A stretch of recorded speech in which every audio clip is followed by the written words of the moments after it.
Hi everyone, this is Felipe Neiva, and today I'm going to be showing you guys how I created this little nice effect using Fusion 6.1.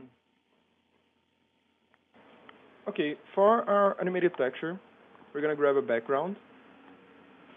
This is what's going to drive our transparency.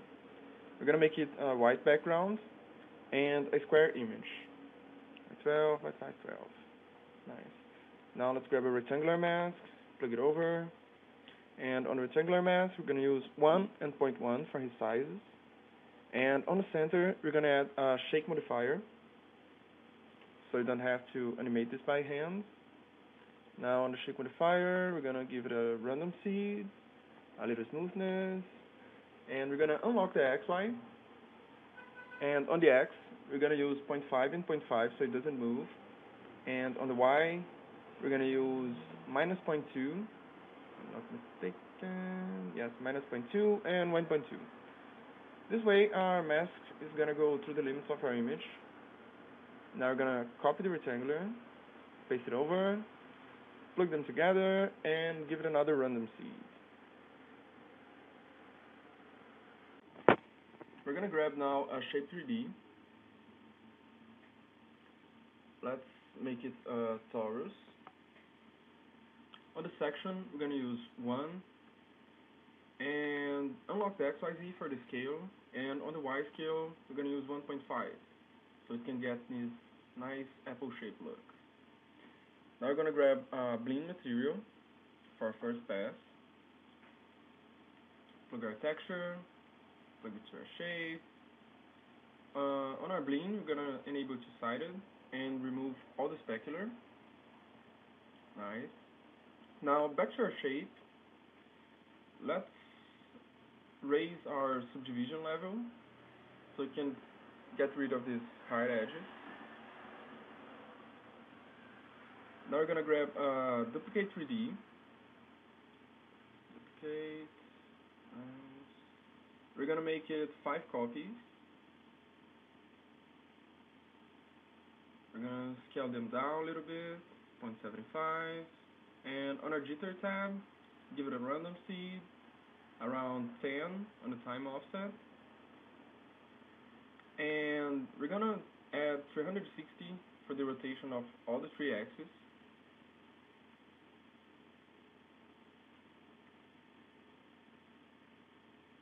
Nice. Now we're going to grab a point light. This is going to be right in the middle of our shapes. Let's merge them together. And on our point light, let's give it a green color, 0, 1.25. Give it some decay and intensity of 2.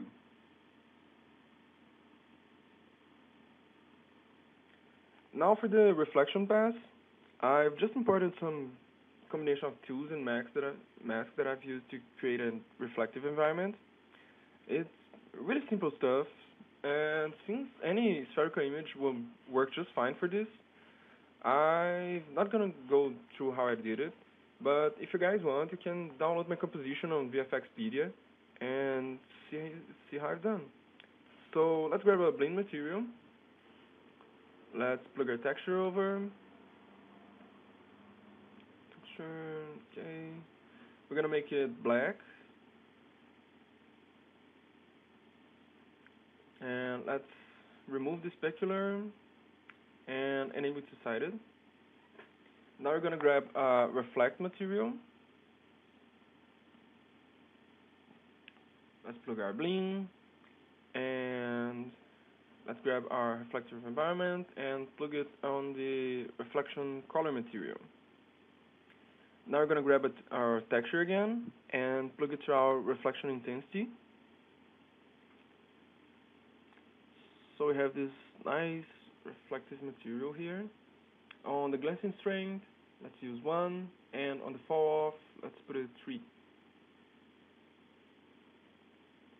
Nice, this is looking good. Now, what we're going to do here, let's make some room, and we're going to copy the shape and the duplicate 3D and instantiate them, since we're going to render this on a different path.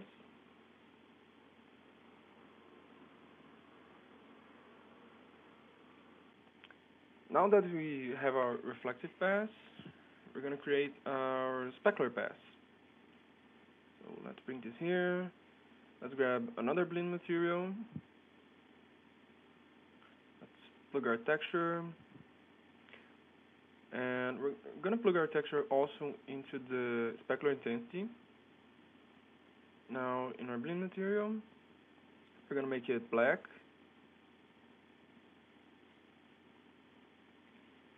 Two-sided. And the standard specular setup, I think we work just fine for us. Now we're going to copy the shape in the duplicate 3D again and instantiate them. Let's plug up our material. Nice. Now we're going to grab a point light. Let's merge them together.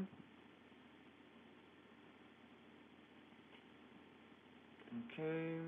Now in our point light, let's move it up a little bit.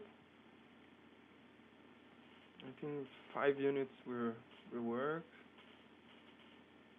Okay. Now back to the controls. Let's give it a blue color. Around 0.25, 0, 1. And let's leave the rest as it is. Okay, it's looking good. I think I'm gonna bring this a little more higher. And back to our bling material, let's remove two-sided. So we only have the specular on the outer part of our shape.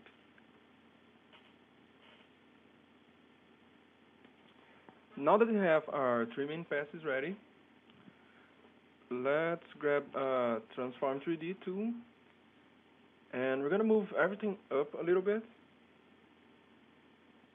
Let's grab our Transform 3D, and I think 2.5 should do this. Maybe a little more, 3. Okay. Now let's copy our transform and instantiate them 2 times. Plug it in our 3 passes. Okay. Now, let's grab a camera now.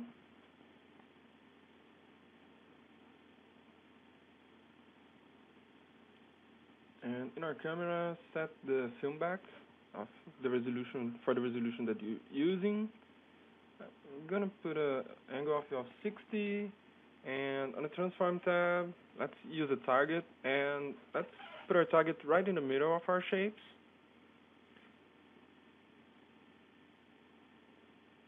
Okay. Now on the Y and the Z offset, I'm gonna add a shake modifier, so I don't have to animate anything by hand, and we're gonna have some nice random movement look. And on the Y offset, give it a random seed, some smoothness, and a minimum of 0.1 and 15 maximum. Now on the Z offset, another random seed, smoothness, and 8 and 12 for the minimum and maximum.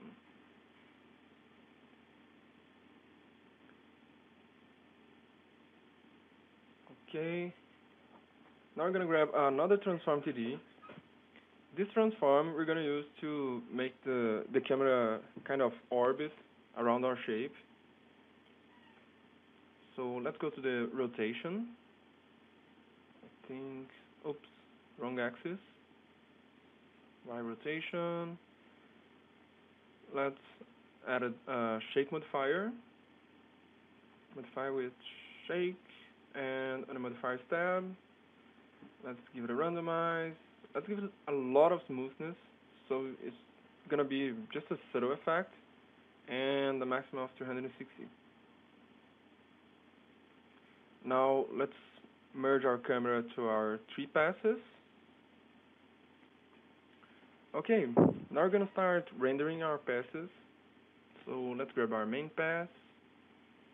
We're gonna add a renderer, plug it in, get our camera, enable lighting, and let's see what we've got.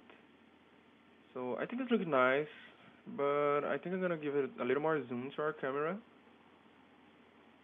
35, that should work better. Okay. Now after I render, the only thing I'm gonna do here is to give it a little soft glow. Let's plug this here. Alright, let's uncheck the alpha, give it a little threshold, a little less gain, and unlock the XY for the size, so we have a little more irregular glow. Perfect.